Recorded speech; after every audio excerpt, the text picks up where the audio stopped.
కుళిత్తళయిలో వేయించి ఉన్నటువంటి చిన్నప్పన్నై సరస్వతి అమ్మాళ్ పాఠశాలలో, శుక్లయజుర్వేద పాఠశాలలో కావేరీ నదీ తీరం వద్దున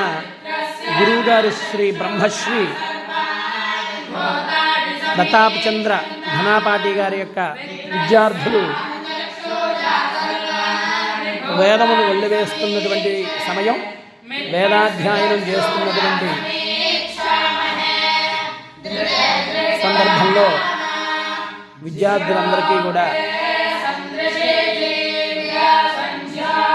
చిన్నప్పన్నన్ సరస్వతి అమ్మాళ్ కుళిత్తళై, తిరుచి దగ్గర, మద్రాసు చెన్నై పాఠశాల తమిళనాడులో